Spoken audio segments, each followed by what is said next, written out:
Hello,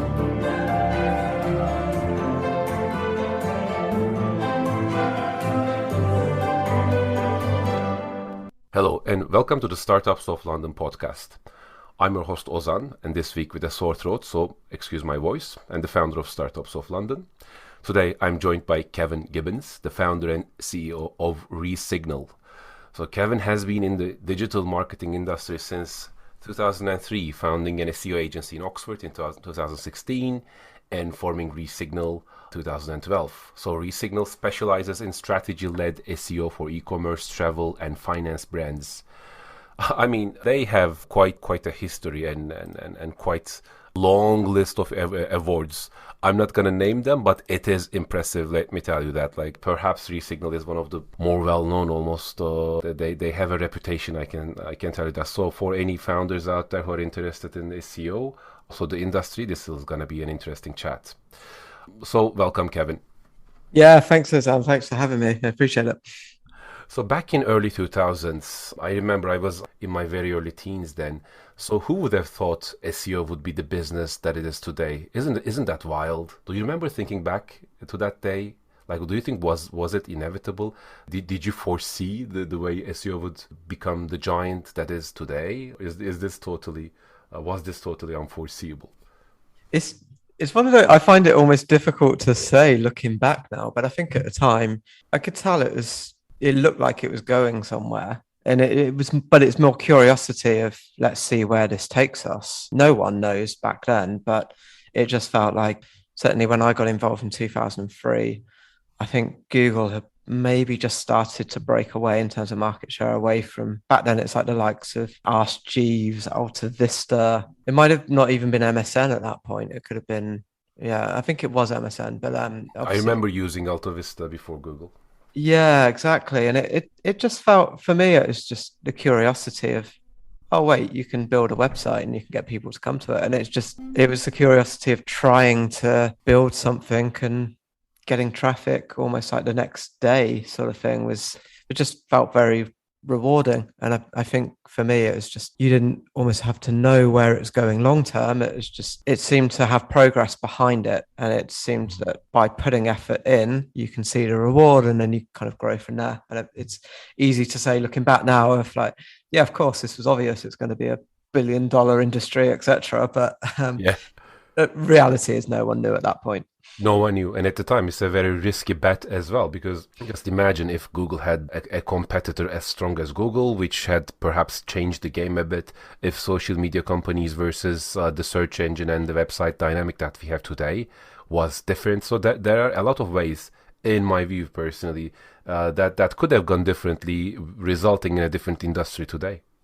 Yeah, and I'm sure Yahoo probably regret that in a lot of ways as well. But again, it's like who knows what's going to happen further down the line. But yeah, no, it's been an interesting time for me. I felt like I, in some ways, got lucky of getting involved in 2003. Felt like the perfect timing of. I always kind of refer to this as I didn't know what I was doing, but neither did anyone else. So it's kind of let's just figure it out and see where it takes us. And I think it's more difficult today if you're coming into the industry because obviously there's thousands of people that will do SEO to a very high standard and it's a lot more competitive. But yeah, certainly in the early days, it was very much test, learn, experiment, and let's figure things out for ourselves and yeah, kind of see how that works. So I'll share an idea with you and then a personal anecdote and ask you a question about that. Sure.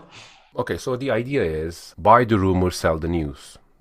So this is kind of something that dates back to investing, right? When something is a rumor, it says like less people know about it, so it has more competitive advantage, more value.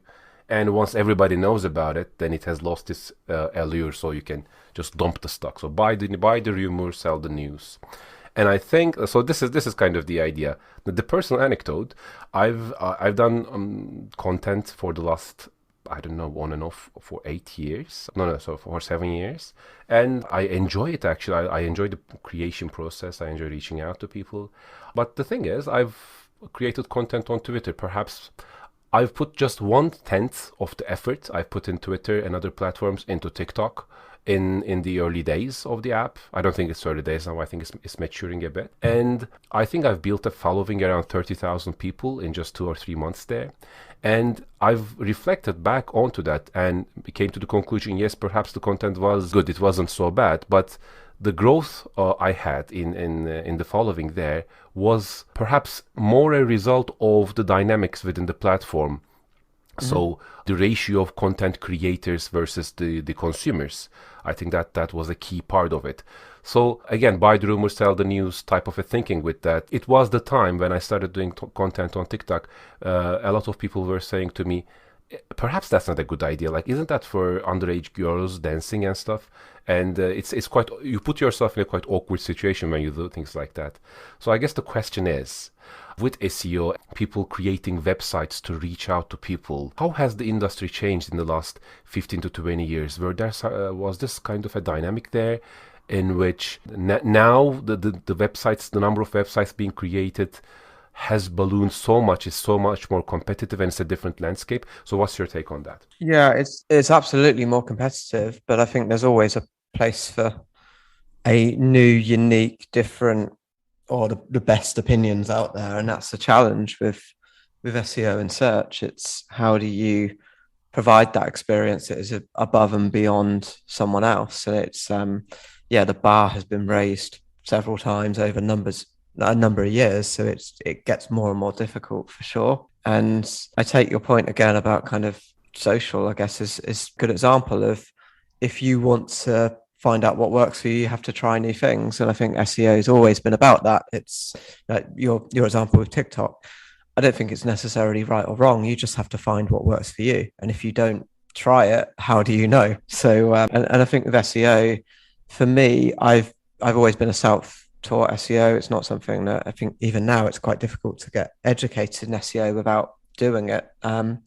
Despite the fact that there's so much content and information, you could read books and blogs all day if you wanted to around search. However, I think the true learning comes by doing, and I think that's the key thing. It's how do you test, learn, experiment, improve, and that's what takes you further forward. And I think that's true in life as much as it is SEO. It's you have to try things that at the time you think it's a good idea, you give it your best shot.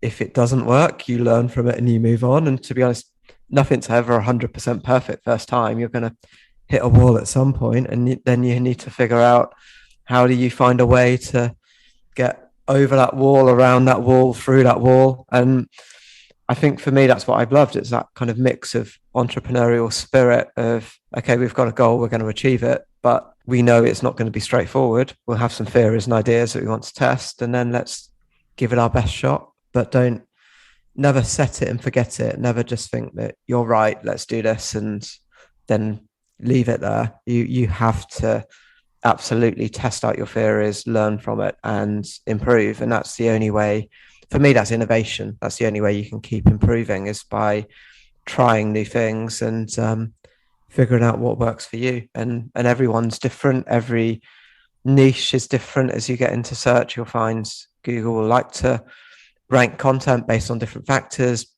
and that's even down to a query level in some cases. So without having that curiosity, I think it's very difficult, because you can't just do SEO out of a textbook. It's best practice. In my opinion, best practice makes you average, because we've now got to a point of best practice is quite widely adopted. Most people know how to do the fundamentals. The difference comes in actually how do you apply maybe some of those more advanced ideas, but pick and choose the ones that work for you. Exactly. I kind of agree with that. That's what I mean in a way when I say buy the rumor, sell the news in industry. If you're an average practitioner, go online, read some resources, best practice of SEO, and do them. The content you're consuming is probably as a result of other people's experiments dating perhaps a year or two back. So it's already 1 or 2 years old when you are reading the regurgitated format of that content. 100%. And like, read as much as you can to learn about what you should be testing, but test it. Don't just take, I read a blog post on this blog and that means I'm going to do this and it will work. It's a theory that you will then test. That's the way I would always look at it.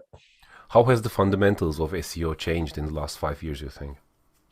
Um, so I often talk about how everything's changed, but nothing's changed. And what I mean by that is, if you go back to 2003, I was working at a web design agency and they just started offering SEO to some really nice clients like WH Smith, Epsom, quite a lot of e-commerce brands. And the reason they did SEO was to help get traffic that would drive customers and make revenue for their clients, because they've just built the website and obviously they want to make it as successful as possible from a business perspective. And even back then, the three key pillars of SEO, the technical SEO, make your website as accessible to Google as possible. And even back then, it was predominantly Google first. Make sure you have the right content that matches what people are searching for. So you can, match up that kind of search demand and your keyword research with the pages on your website so that they're well optimized in the right places, title tags, headings, etc. And then there's link reputation. If you've got a brand that deserves to rank, and obviously Google from the very early days adopted PageRank, that's how they were different. It was very much about links that go back into the website. So your link reputation is hugely important in terms of how you're perceived if everything else is equal on that technical and content side. And you're a strong brand, you're much more likely to win versus a startup, for example. So it's very much the fundamentals. And the reason why you do SEO hasn't changed in 20 years. What has changed almost on a daily basis is the tactics and the ways that people will, like I mentioned, that continuous improvement and continuous pressure that you put on. How do you keep above on top of your game? It's those small marginal gains. And I always like to think of this as like sporting analogies. But if you think of Formula One's a good example of how do you make a car go faster?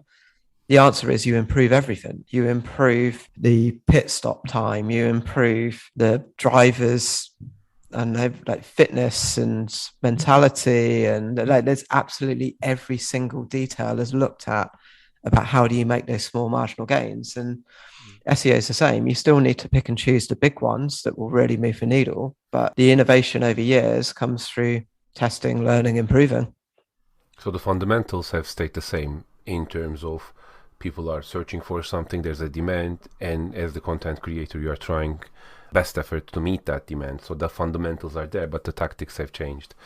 Absolutely. Some people, I think, see the SEO efforts in the industry as more of a cat and mouse game, where Google keeps changing the rules and people adapt it. But I think that's more true for people who are trying to trick the SEO and then get good rankings with actual shit content versus the people who are trying to create good content. But I don't know where that line is. Do you?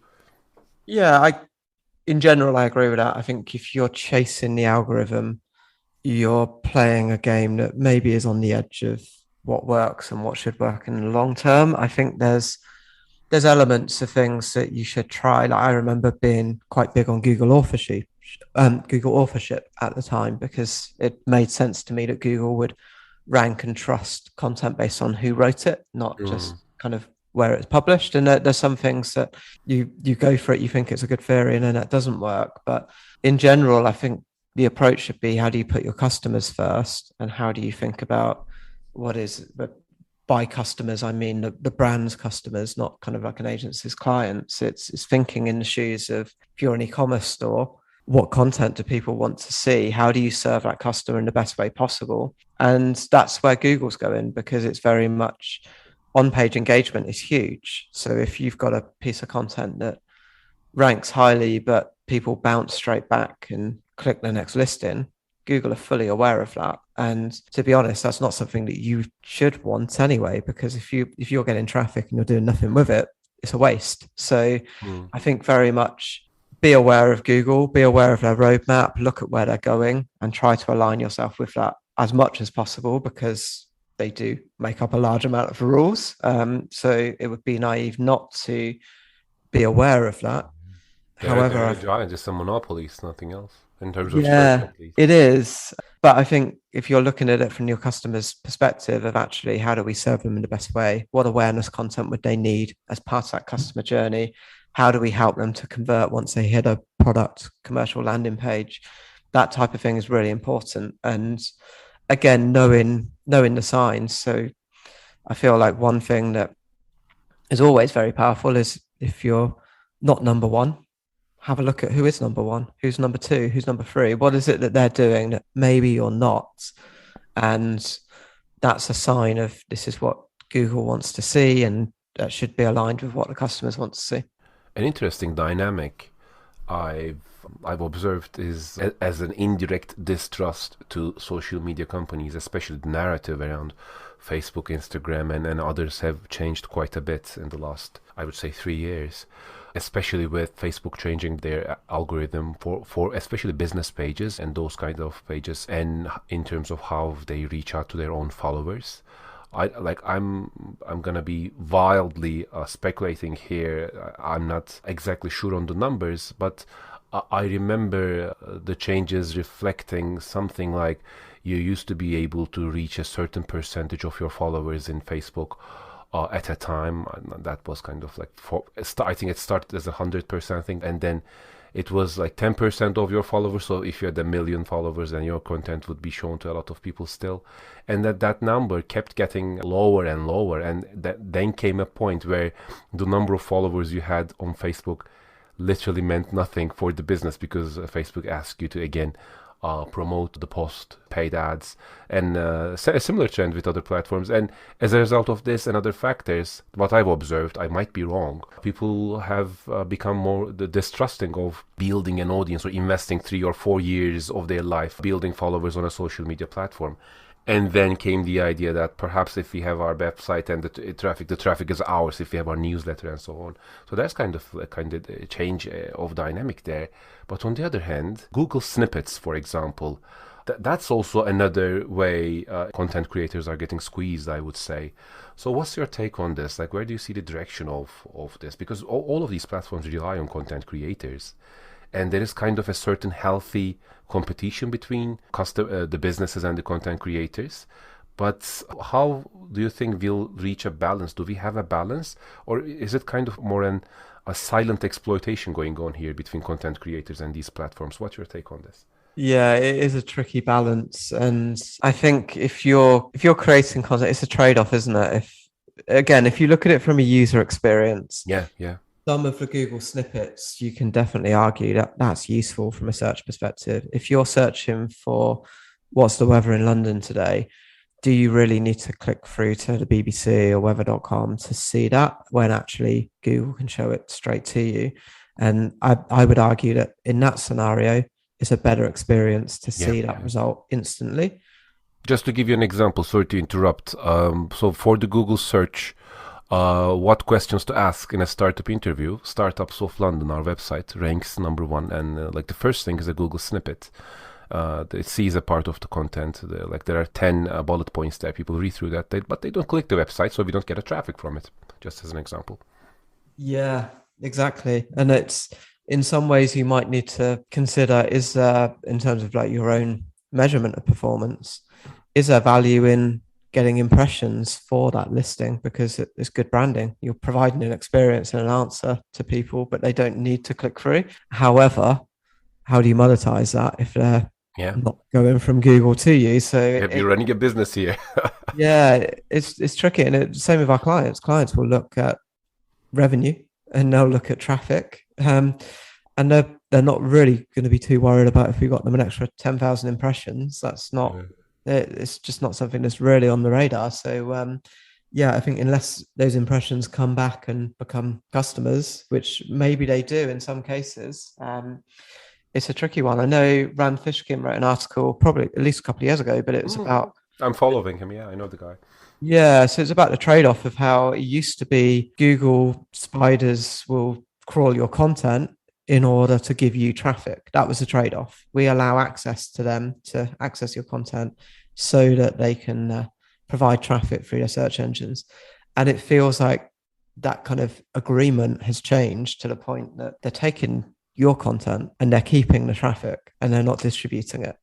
And that's quite tricky, because then there's always the commercialization of Google in the sense of, yes, they want to provide the right search experience, but they also have ambitious targets to keep their shareholders happy.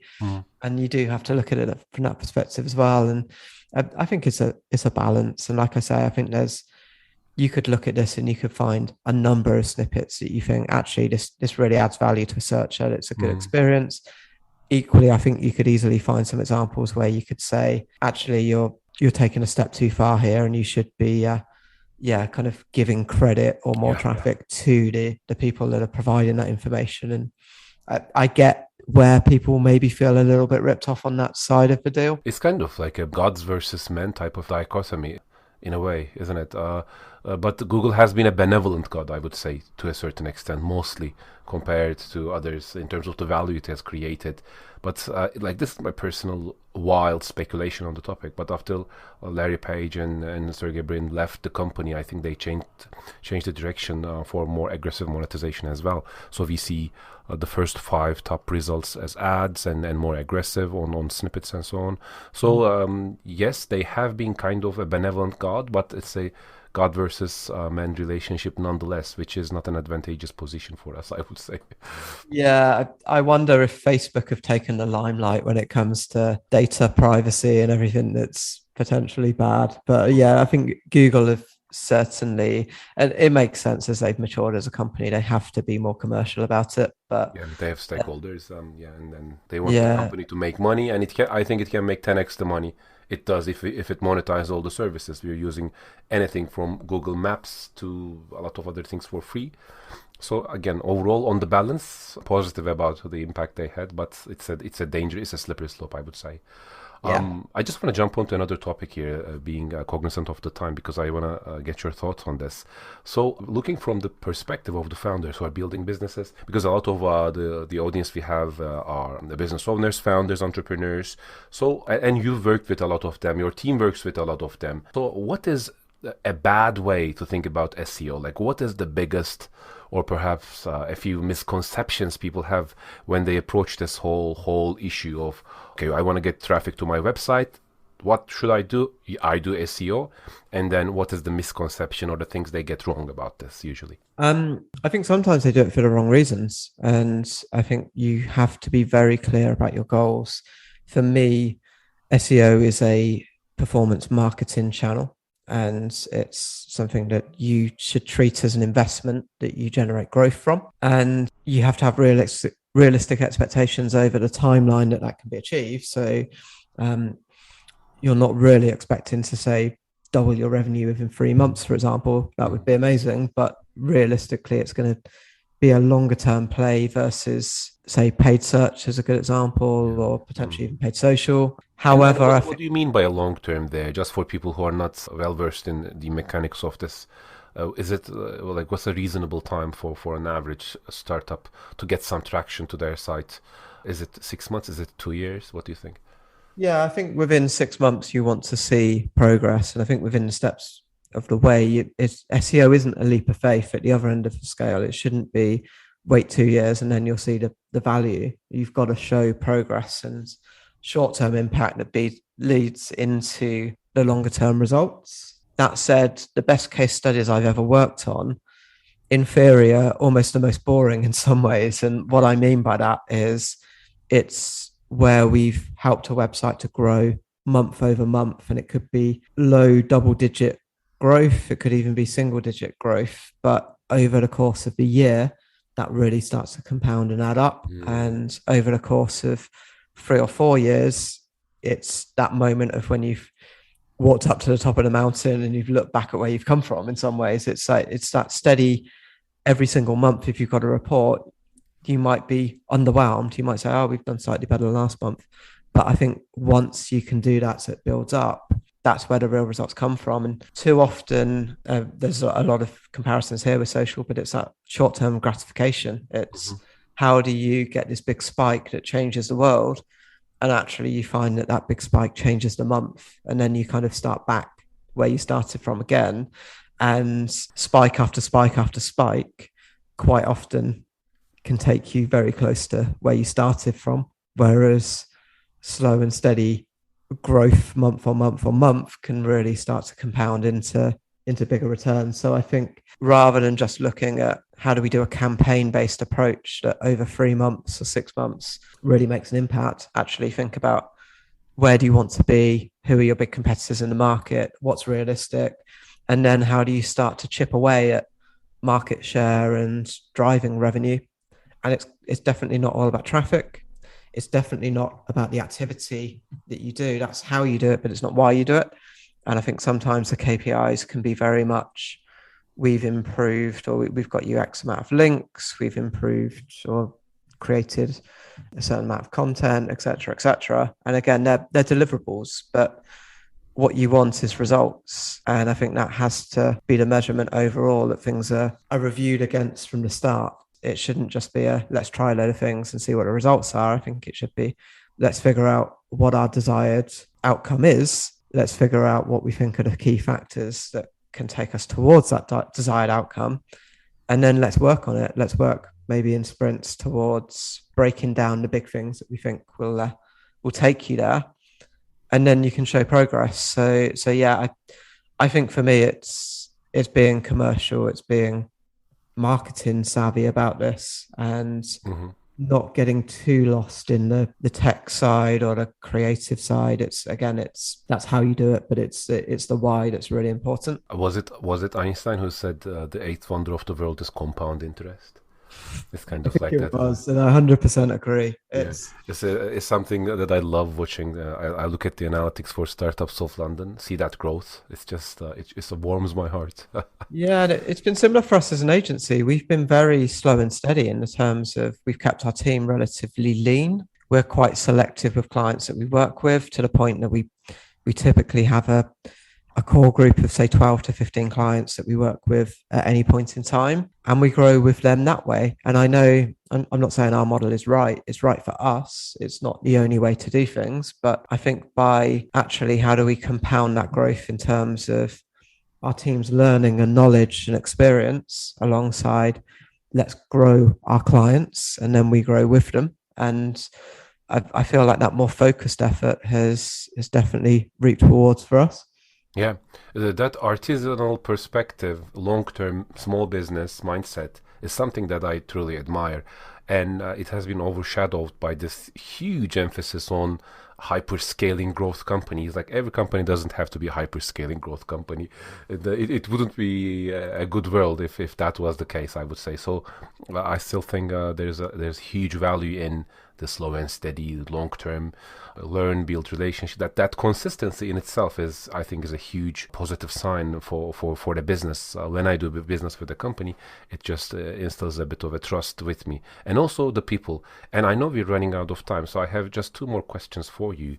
One of them is about team members. So one question, or one comment rather. The penultimate one: what do you value most in the team members that you work with? And are you hiring anyone? And if, like, potentially people who are interested, are they listening? Should they reach out to you? So what's the situation there? Yeah, I think for us, we group our teams into what we call pods. It's kind of like a mini team. So we typically have an SEO strategist that has more experience to lead our clients, an analyst who helps to support the strategist, and again, kind of do a lot of the tasks in terms of, say, auditing, keyword research, and a project manager. And then alongside that, we have digital PR and a content offering that we can bring into clients where that's needed.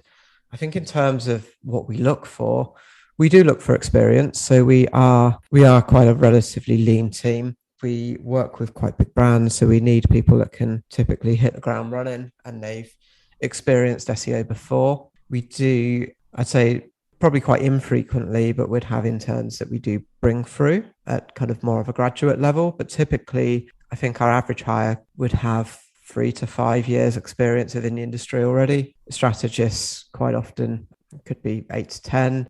So the experience and the knowledge is really important. But I think the 2 things to think about is, do they have the skill and do they have the will? And I think the skill is really important to show that they're at the level capable to do that job role.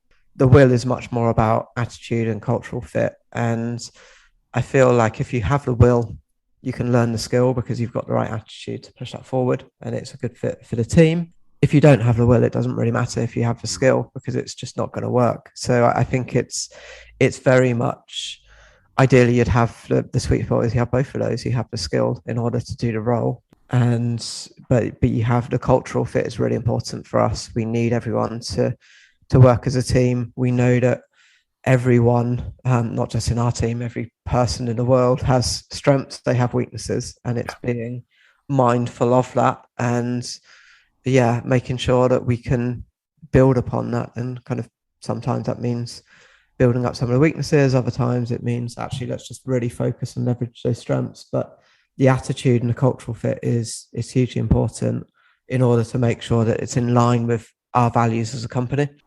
That's great. I mean, I couldn't agree more. The unspoken rules, the hidden protocol of how we communicate and how we work together. That's I think one way to describe culture, and alignment on that is hugely valuable, I think, for any business. It is, yeah, and it's not that people are good or bad. It's not a black and white situation. Exactly. We know what is the right fit for us as a company, and that works for us. So yeah, I think being selective and slow and steady in that case is the way that we take it. And I guess to answer your plug to do with recruitment in some ways, we are growing, and we are always looking. I think right now we're looking for an SEO analyst and a digital PR manager, but we always have job roles coming up in terms of normally those key pod roles. So the strategist, analyst, and project manager are roles that as we grow, there's more that become available. Thanks for letting us know, and for people in the audience, you've heard it from Kevin himself. And finally, I know you're also the co-host of the It's a Good Start podcast. So what do you talk about there? Who should tune in?